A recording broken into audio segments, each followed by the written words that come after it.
I'm sure we'll all sleep easier knowing you won't be sabotaging us anymore. That's how it started. No warning, no whisper of what was coming, just Brandon Fitzgerald's voice crackling through the all-hands Zoom call, smug and certain. My name is Richard Palmer, rich to most people. I'm 52 years old, and I'd spent the last 8 years building the backbone of this company's infrastructure.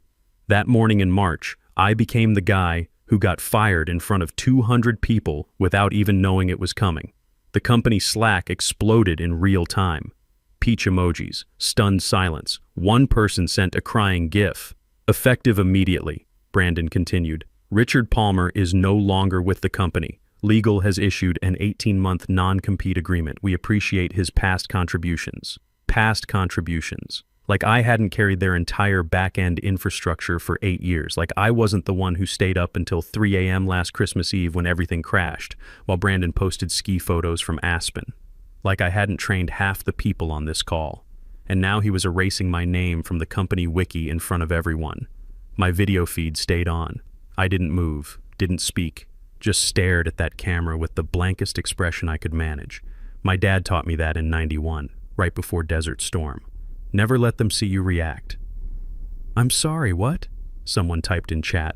Brandon didn't flinch. We take IP protection seriously. Richard understood that when he signed his employment contract. Leadership decisions. That was rich, coming from a 32-year-old who'd asked me how to unzip a tarred GZ file 2 months ago. I reached forward slowly, clicked leave meeting. The screen went gray. No goodbye, no final words. Just that quiet click.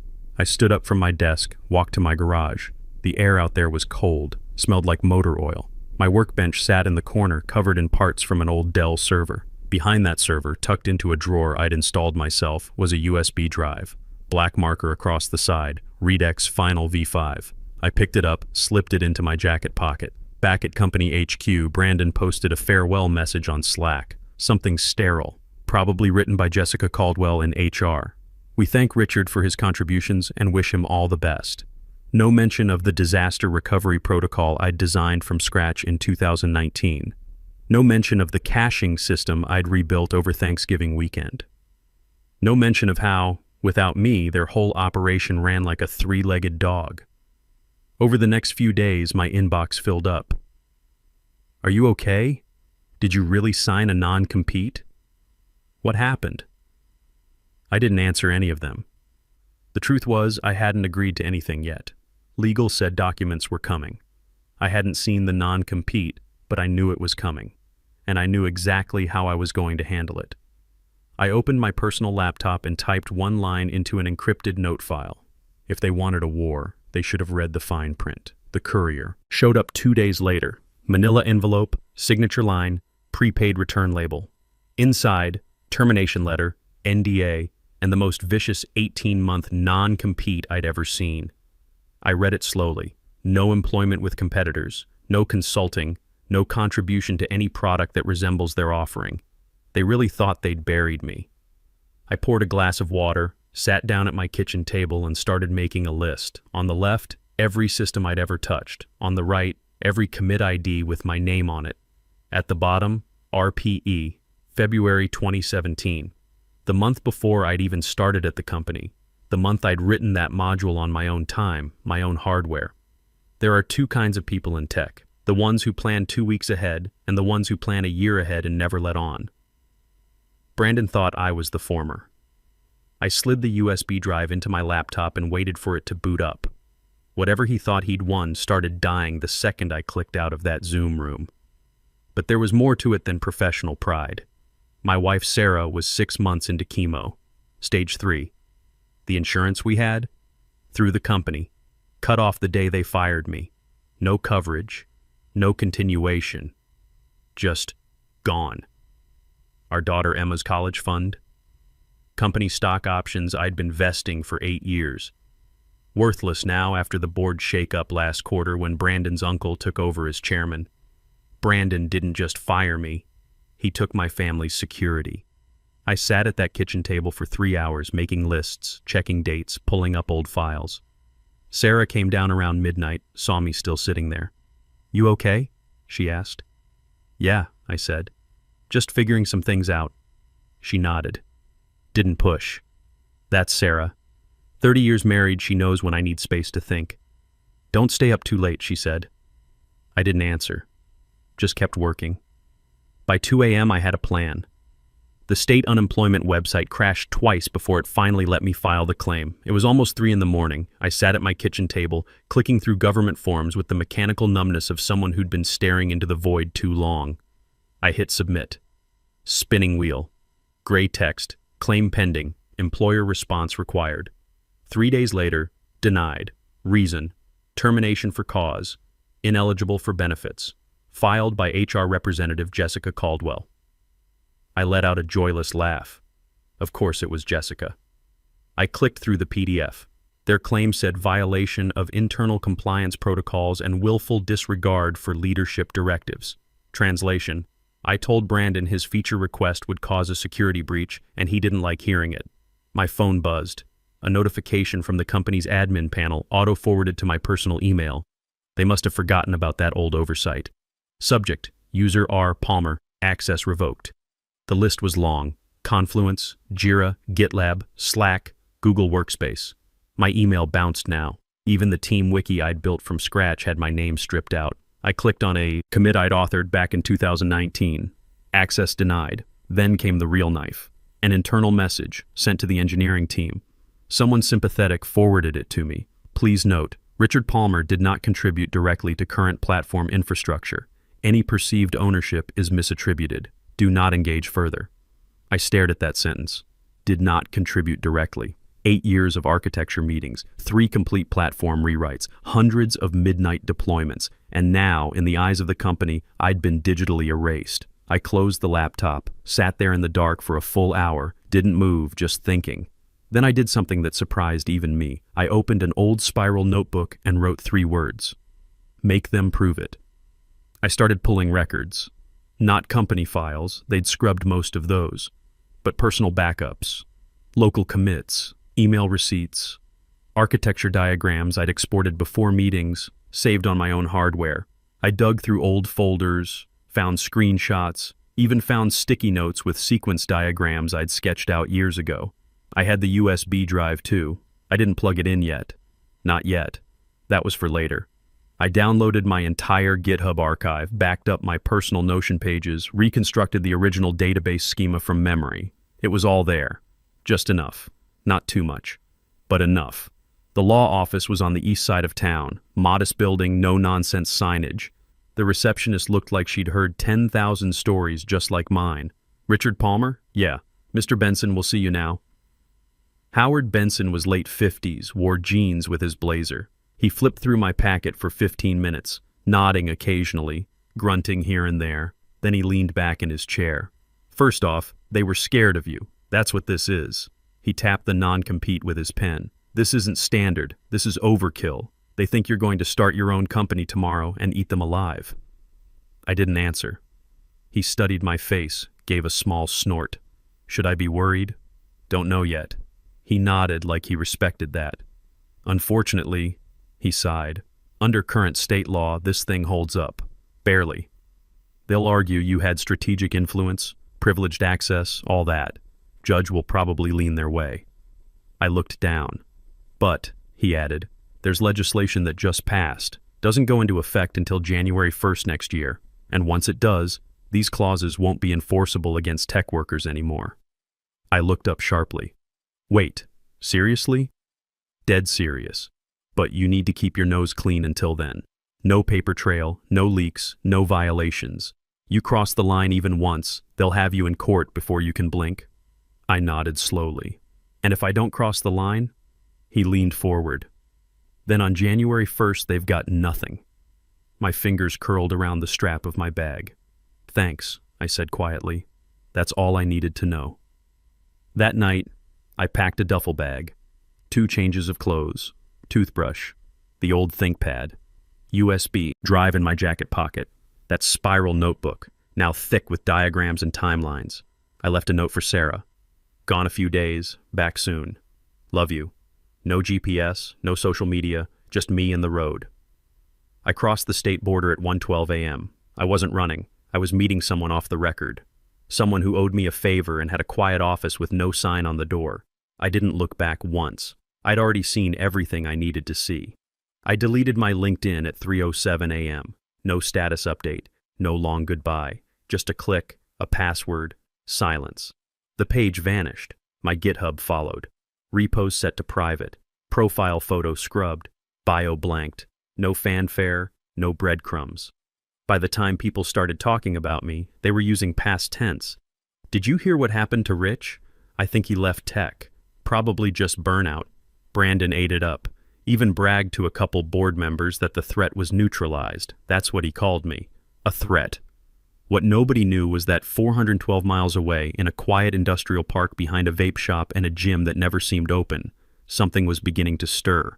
It started with an LLC. Boring name. No Twitter, no funding announcements. Just a clean registration filed in a tech-friendly state. The name on the documents wasn't Richard Palmer.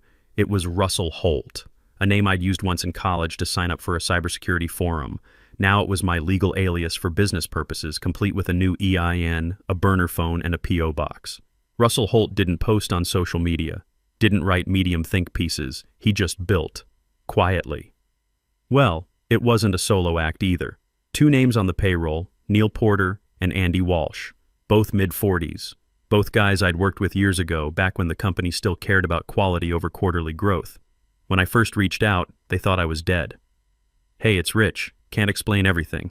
I need your help. Neil texted back before he even finished reading the NDA, I'm in. Andy didn't even hesitate. Just signed and sent back a thumbs up emoji. The rules were strict. No real names on commits, no metadata trails, no social media, no repo tracebacks. All commits done through rotated VPNs. And most importantly, no code resembling anything we'd built at the old company. Not yet, anyway. We didn't need to copy anything. I had the blueprints in my head, the mistakes they'd made, the infrastructure they'd ignored, the features users begged for and never got. I wasn't building their product, I was building the version they should have made from the start. Leaner, faster, modular. Their whole system was duct-taped together around enterprise contracts and Brandon's ego. Hours glided. Every night we pushed new commits to encrypted containers.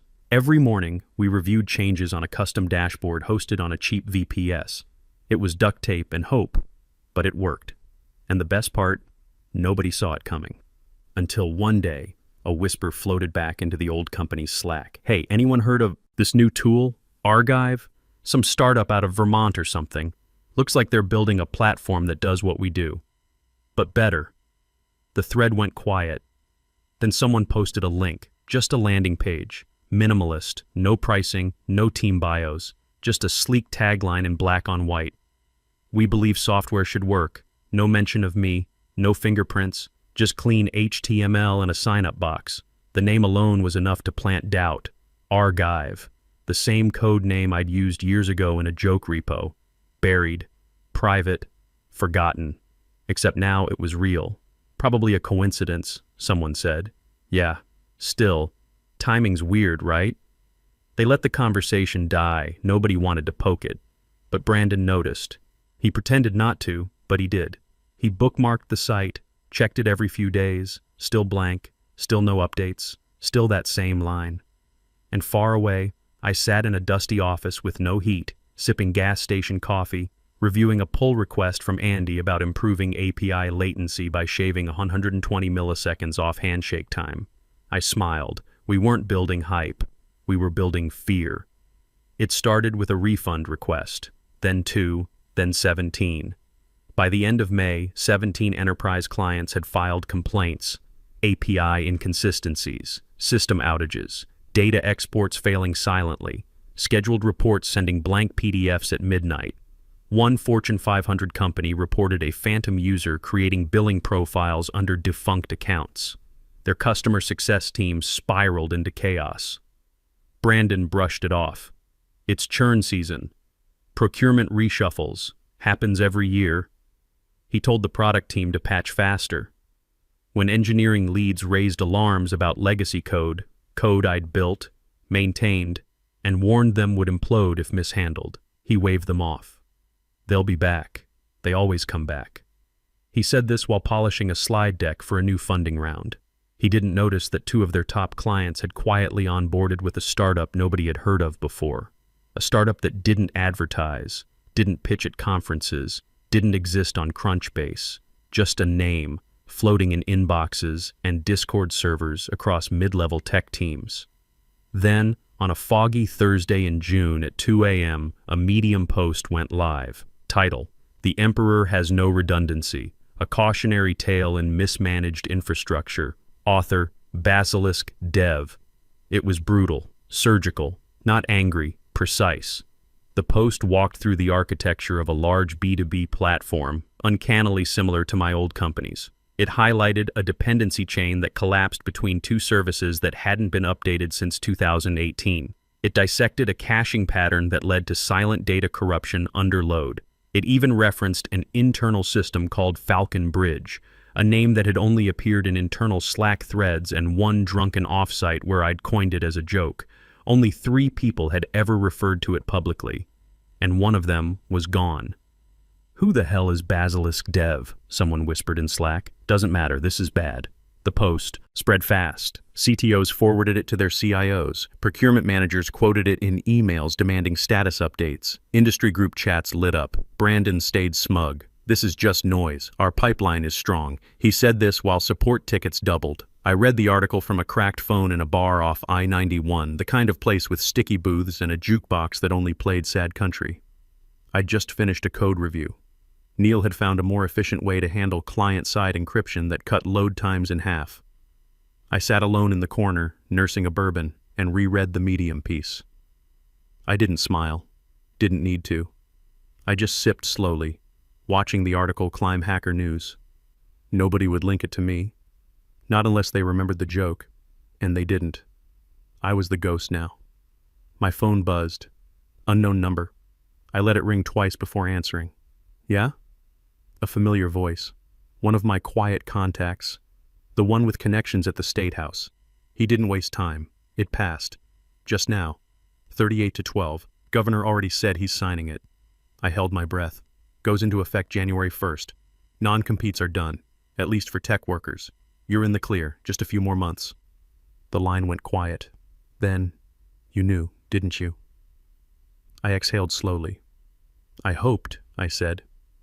He laughed once, dry and low. "Then I guess they're screwed." I hung up. Outside, the first snow began to fall. There was a moment, somewhere between the 4th straight night of code refactoring and the 28th review of legal language, when Howard called me. "Rich, this isn't just a product anymore. It's a loaded gun, and you're pointing it right at them." He was right. We'd started with a skeleton. The same architectural principles I'd pitched in conference rooms filled with execs more interested in branding colors than data integrity. But this time, I wasn't asking anyone's permission. No decks, no stand-ups, no circular discussions. Just code. Clean, fast, mine. The product didn't even have a public name yet. Internally, we still called it Archive, though that wouldn't last. But it was ready, built from the ground up with a modular structure. It didn't mimic any of the old company's proprietary frameworks, but it outperformed them in almost every way. Session load handling, request latency, API modularity, failover redundancy. Everywhere their system sagged, ours glided. No bloat, no corporate theater, just precision. Andy handled the front end, light and fast, with an accessibility focus I'd always wanted but never got buy-in for. Neil rewrote the middleware using a custom pipeline we'd drafted on a bar napkin 6 weeks earlier, and I kept the back end tight. Data integrity, versioning, redundancy, my domain, my language. By the first week of November, the system passed every internal stress test. We simulated 20,000 concurrent users with no degradation. Neil actually teared up on our Zoom call. The next morning I met with Howard. It was time. We'd been quietly preparing the legal package for months. Timestamps, Git logs, Slack exports, witness statements from ex-employees who still owed me loyalty, and I had IP that predated my employment contract. Small tools, modules, functions I'd written on my own hardware before I ever signed anything with the company. I'd flagged the usage of those components inside the production system over a year ago, back in early 2023. Brandon had dismissed my concerns. "You overestimate your importance," he'd said. I hadn't forgotten. Now, Howard's team drafted an IP infringement claim, one with teeth. It called out a very specific pre-employment library I'd developed and maintained privately in February 2017, which had been absorbed into the company's proprietary analytics module shortly after I joined in March 2017. I'd warned them. They'd used it anyway. They didn't own it. And now they'd built half their flagship product around it. By the time the legal packet was printed, indexed, and sealed for delivery, I'd already taken the next step. I brokered a deal. The target, a mid-sized competitor. A company with funding, vision, and a deep hatred for the bloated monopoly Brandon commanded. Their CEO took the meeting instantly. No pitch deck, no small talk, just a private demo and one line. If you want to own the next version of this industry, I'm handing you the keys. He watched, listened, nodded slowly, then asked the only question that mattered. When can we launch? I smiled. January 3rd, right when the non-compete law dies, he grinned. We signed within a week. The licensing agreement was airtight, white label rights, full rollout clearance, exclusive use in 3 verticals, and a kill switch clause I retained, just in case anyone got cute. Meanwhile, my old company was busy lighting its own house on fire. Brandon announced a new funding round. Desperation disguised as confidence. Went on TechCrunch babbling about unprecedented growth and next-gen solutions, even as engineers quietly jumped ship and client churn ballooned. He gave interviews, threw buzzwords around, posted shirtless hiking photos on Instagram with captions like "Building the Future, one summit at a time." But behind the curtain, panic was setting in. A product lead leaked to me through Neil. They'd lost another enterprise account. The support team was drowning. Internal ticket volume had tripled. The DevOps lead walked out mid-sprint. And they didn't even know yet that I owned the legal equivalent of a detonator. But they would. Soon. I wasn't just finishing code anymore. I was drawing lines in the sand. Every decision had weight now. Every clause in the licensing contract, every version control tag, every Git log signature. It all mattered. This wasn't a passion project, it was a chessboard. And I was moving with purpose. We ran one last internal demo the night before Thanksgiving. Just the 3 of us on Zoom, faces pixelated, voices ragged from too many late nights. When the test completed, 0.8 milliseconds faster than our last benchmark, nobody cheered. We just exhaled. It was done. I muted myself, turned off the camera, and leaned back in the dark.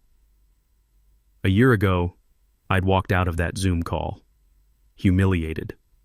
Hollow. Now I held a product my old company couldn't compete with, and a contract that would launch the day the law shackling me dissolved. I whispered to no one. You should have buried me deeper. Then I clicked deploy. The letter landed on Brandon's desk on a Tuesday morning in early December. Cream envelope, embossed seal, no drama, just 5 quiet pages, calm, brutal, airtight. Subject: immediate cease and desist. Unauthorized use of proprietary software components. From Benson & Rowe, LLP. To Brandon Fitzgerald, Chief Technology Officer. The opening paragraph was surgical, respectful even. It cited specific modules, pre-employment timestamps, dependency graphs. One line in particular, component originally authored and registered under Richard Edward Palmer, February 2017, was underlined in blue ink, hand-initialed. At first, Brandon laughed, right there in the middle of the office. "Is this a joke?" he barked, waving the letter around. "He's not even in the industry anymore. We destroyed his career." Someone Googled the law firm. They probably specialize in dog bite cases. But the laughter didn't spread. The product manager who'd replaced me looked pale. She recognized the module in question. It sat at the heart of their user analytics pipeline, the same one they'd scaled hastily during Q2 without a full review. 2 engineers had quietly raised flags about legacy code there weeks ago. One even asked, "Hey, wasn't this Rich's?" He'd been told to focus on forward momentum. Now legal huddled in the glass conference room. Brandon paced outside, still smirking. 5 minutes. 10. The door opened. The head of legal stepped out, holding the letter carefully. "You said this was standard." "It is," Brandon said. She didn't blink. "Then why is this module still in production?" He started to answer. Stopped. She lowered her voice. "You didn't scrub his code. I mean, we refactored. Not enough. Not this piece." She turned the page. "Look, There it was, clear as day, a git commit ID signed with my old GPG key. Feature module predating my contract by 1 month. Integrated post-hire, but never reassigned. The company had no IP claim to it. Worse, it was foundational. You couldn't untangle it without pulling the whole product apart. Brandon's throat went dry. Could we buy him out? Not with that license clause. He owns it, period. He didn't speak for a long moment. Then he grabbed his phone and dialed the number he hadn't touched in 9 months. Disconnected. No voicemail. He texted, "Rich, let's talk. Please." Message failed. He tried again. Same result. His face went tight. Then came the call from legal. He's filed for a temporary injunction. Judge is reviewing. Expect a hearing date within the week. Brandon swore and slammed his office door so hard the HVAC vent rattled. 100 miles away, I sat outside a quiet cafe overlooking a half-frozen river. Black coffee in one hand, rook in the other. I moved the piece gently, stared at the board. Across from me, Neil watched my phone light up. 3 missed calls, 2 texts, all from Brandon's number. I didn't look up. "Let him sweat," I said. Neil chuckled, then opened his laptop. Update from Howard. Judge set the hearing for January 15th. They're rushing, but it's after the law takes effect. I finally looked up. My eyes were steady. Calm. Good. The wind rolled past, cold and dry. Somewhere nearby, a dog barked. A kid yelled something about hot chocolate. I moved my queen. Took Neil's bishop. Leaned back. "Your move." He stared at the board and laughed. "You planned this far ahead?" I didn't answer. I just sipped my coffee, eyes on the board. Across the chess squares, the game was already over. He just hadn't realized it yet. Just like Brandon. At first, it was just whispers. A Slack thread quietly renamed from Hack Product Insights to Project Phoenix, as if a new name could fix the rot. Engineers were told to drop everything and start refactoring legacy modules. No specifics, no timelines, just panic disguised as urgency. Brandon called it a strategic rewrite. The team knew what it was, code triage. Within 48 hours, the engineering org resembled a battlefield. Pull requests collided. One senior dev rage quit after being told to remove my patterns with no guidance on how to replace them. In the background, Slack DMs churned. Who still has access to those original commits? I thought we deleted the backups. Git is forever. He's citing stuff from 2017. Brandon started hosting daily stand-ups, called them war rooms. Nobody laughed. He barked orders, demanded timelines, insisted they could rebuild the system without any of my fingerprints. But the truth was simple. I was the system. You couldn't rewrite me out, not without amputating every limb. Then the deposition requests started arriving. Email, certified mail, process servers at home addresses. Howard's legal team was relentless, calm, polite, vicious.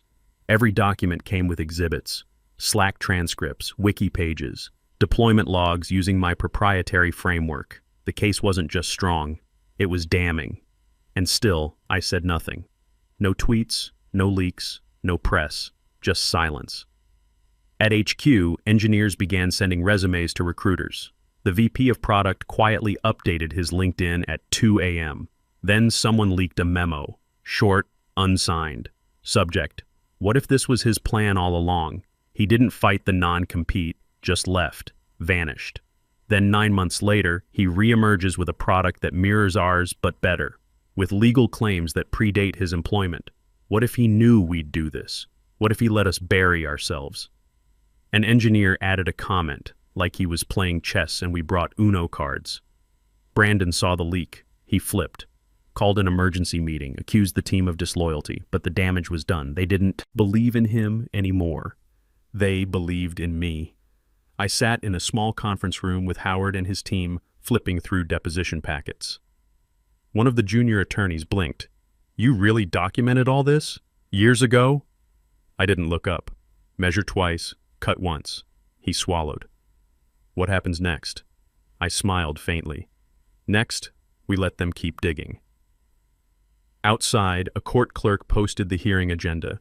Case number 23 CV 1987. Motion hearing scheduled January 15th, 10 a.m. Subject: Palmer v. Redacted Tech Corp. Injunction and Ownership Claim. The courtroom was cold, January sun coming through cheap blinds that didn't close right. I sat at the plaintiff's table in a charcoal blazer, gaze fixed ahead, face blank. Across from me, Brandon sat next to his lawyer. His suit was too new, his tie too tight. His knee bounced beneath the table. His lawyer stood up first, gray-haired, polished. "Your Honor," he began, "Mr. Palmer knowingly signed an 18-month non-compete agreement upon his termination. Despite this, he has launched a product that directly competes with our client's platform." He smiled like he'd already won. The judge nodded. "Continue. We are requesting a permanent injunction against Mr. Palmer's product and immediate disclosure of his collaborators. In short, Your Honor, he is in material breach." I didn't move. Howard rose slowly. "Your Honor, that clause is no longer enforceable." Brandon's lawyer scoffed. Howard continued, calm. "Per State Labor Code Amendment 74B, which took effect January 1st, 2 weeks ago, non-compete clauses for software professionals in this state are void." He slid a single-page printout toward the judge, highlighted in blue ink. The judge adjusted his glasses. Read aloud. "A contractual provision that restricts a software professional's ability to work in a similar role shall be considered void as against public policy." Silence. Brandon's lawyer leaned forward. "Read it again." Slower. His face shifted, eyebrows drawing inward, jaw tightening. The judge looked up. "So, Mr. Palmer was never in breach." Howard nodded. "Correct, Your Honor." The judge set the page down. "The statute is clear. Unless the defense can present a compelling argument otherwise, which seems unlikely, he was never in breach." I inhaled once, slow, controlled. Brandon's lawyer whispered frantically to Brandon. Brandon leaned in, voice barely audible but caught by the court mic. "What's happening?" The lawyer turned, lips tight. He knew the law would flip the whole time. I didn't flinch, didn't smirk, didn't blink. The ruling came just before noon. The judge's decision was crisp, no grandstanding, just the clean crack of the gavel. The court finds that the plaintiff retains ownership of the original intellectual property in question, and the defendant must obtain a licensing agreement for continued use, effective retroactively. Brandon didn't stand, didn't move. They'd built their castle on my foundation, and now the foundation had a price tag. The ruling hit. The news within the hour. Engineer wins landmark IP case non-compete. Overturned by New Law Tech. Giant owes millions after failing to scrub ex-employee code. Investors pulled funding within days. The Series C round collapsed. Contracts were paused. The old company issued a statement about respecting the legal process and amicable licensing discussions. I read it while eating breakfast in my new office. Steel beams, high ceilings, fresh paint. A glass wall with my name in black text on clean acrylic. My team was small. Neil, Andy, a data analyst, a UX designer who used to work for NASA. All handpicked, all loyal. They just worked. On my desk sat one item that didn't match the decor. A small battered USB drive. Black Sharpie, Redex Final V5. I picked it up, turned it over. Same thumb drive I'd pocketed the day they fired me. I hadn't plugged it in once. I didn't need to. Everything I'd built wasn't on that drive. It was inside me. The licensing agreement was finalized that afternoon. $8.5 million backdated. $47,000 monthly royalties indexed to platform usage. If they refused, I had the injunctions ready. They didn't refuse. Brandon didn't call. Didn't show. A junior legal assistant handled the signatures. My bank account pinged as the first payment landed. I forwarded the notification to Howard. "Thank you. Drinks on me." By sunset, the office windows glowed gold. My team buzzed in the bullpen, music low, code flowing. I stepped out onto the balcony alone, looked out over the city. Vindication wasn't loud. It didn't come with applause. It came with ownership of my time, my mind, my name. I didn't burn their house down. I let them keep it, on my terms. And now every time they opened their product, every click, every metric, they paid me. That's not revenge, that's revenue. Sarah called as I was locking up. "How'd it go?" she asked. "Good," I said. "Real good." "You coming home?" "Yeah, I'm coming home." I hung up, pocketed my phone, turned off the lights. The USB drive went back in my desk drawer. I didn't need it anymore. I walked out into the January cold, breath visible in the night air. Somewhere across town, Brandon was probably still sitting in that office trying to figure out where it all went wrong. I knew exactly where. The second he underestimated a 52-year-old engineer who'd spent 30 years learning one simple truth. Slow is smooth, smooth is fast, and patience always wins.